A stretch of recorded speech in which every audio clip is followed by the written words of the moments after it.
తెలంగాణ రాష్ట్ర ప్రభుత్వము ఈ వారంలోనే అర్హులైనటువంటి వాళ్ళ అకౌంట్లో ₹1,00,000 అయితే జమ చేయాలని నిర్ణయం తీసుకుందట.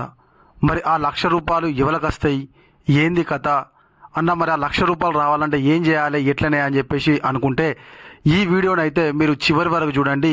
మరి ఆ ₹1,00,000 ఎవరికి వస్తాయి, మరి దానికి మీరు అర్హులేనా కాదా అనేటువంటి పూర్తి సమాచారం అయితే మీకు తెలిసిపోతుంది.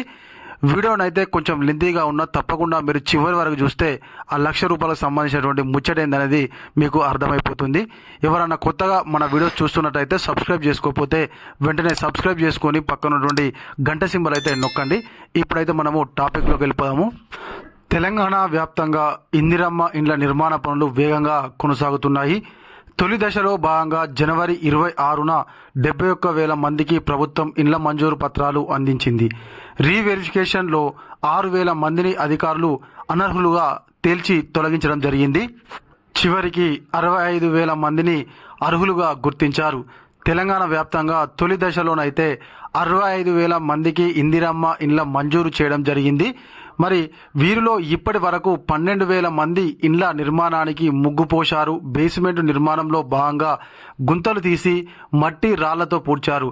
మరో 1,200 మంది బేస్మెంట్ పూర్తి చేసుకున్నట్లు హౌసింగ్ డిపార్ట్మెంటుకు జిల్లా హౌసింగ్ ప్రాజెక్టుల డైరెక్టర్ నివేదిక ఇచ్చారు. ఉగాది పూర్తి కావడము, మంచి ముహూర్తాలు ఉండటము, వ్యవసాయ పనులు చివరి దశకు చేరుకోవడంతో ఇక ఇండ్ల నిర్మాణ పనులు మరింత ఊపందుకున్నాయని అధికారులు చెప్పారు.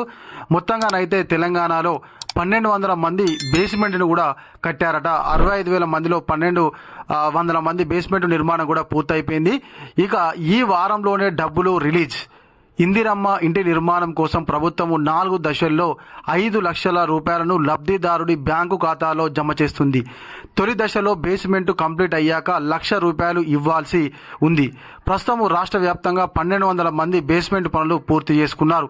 ఏదైతే మనకు ఇందిరమ్మ ఇండ్ల పథకంలో మనకు 4 దశల్లోనైతే డబ్బులు ఇవ్వడం జరుగుతుంది కదా, అందులో మొదటి దశలో ఏదైతే బేస్మెంట్ కట్టుకున్న తర్వాతకైతే ₹1,00,000 రాష్ట్ర ప్రభుత్వం మంజూరు చేస్తామని చెప్పింది కదా, అందులో భాగంగా రాష్ట్ర వ్యాప్తంగా 1,200 మందికి అయితే మొదటి విడతగా ₹1,00,000 అయితే అకౌంట్లో ఈ వారంలో రాష్ట్ర ప్రభుత్వం అయితే జమ చేస్తుందట. ఈ నెల చివరికల్లా మరో 1,000 మంది లబ్ధిదారులు పునాది పనులు పూర్తి చేస్తారని అధికారులు చెప్తున్నారు. బేస్మెంట్ కంప్లీట్ చేసినటువంటి అందరికీ మొదటి విడతలో భాగంగా 1,000 కోట్లు చెల్లించేందుకు ప్రభుత్వం సిద్ధమైంది. ఈ వారంలోనే డబ్బులు రిలీజ్ అవుతాయని ఉన్నతాధికారులు చెప్తున్నారు. ఈ నిధులన్నీ జిల్లాల ట్రెజరీల్లో ఉంటాయి. మొత్తంగా ఏంటంటే రాష్ట్ర ప్రభుత్వం అయితే 1,000 కోట్ల రూపాయలను అయితే మనకు మొదటి విడతగా ఇందిరమ్మ ఇండ్ల నిర్మాణం కోసం అయితే కేటాయించడం జరిగింది. అందులో భాగంగా ఈ వారంలోనైతే ఎవరైతే బేస్మెంట్ పూర్తి చేసుకున్నారో వారి అకౌంట్లోనైతే ₹1,00,000 జమ చేయడానికి రాష్ట్ర ప్రభుత్వం అయితే సిద్ధమైంది. ఇది ఇవాళ మన వీడియో. ఈ వీడియో కనుక మీకు నచ్చినట్లయితే ఖచ్చితంగా ఒక లైక్ చేయండి, కామెంట్ చేయండి. ఇంకా ఎవరైనా కొత్తగా మన ఛానల్ చూస్తున్నట్లయితే తప్పకుండా సబ్స్క్రైబ్ చేసుకొని పక్కన ఉన్నటువంటి గంట సింబల్ నొక్కండి. Thank you.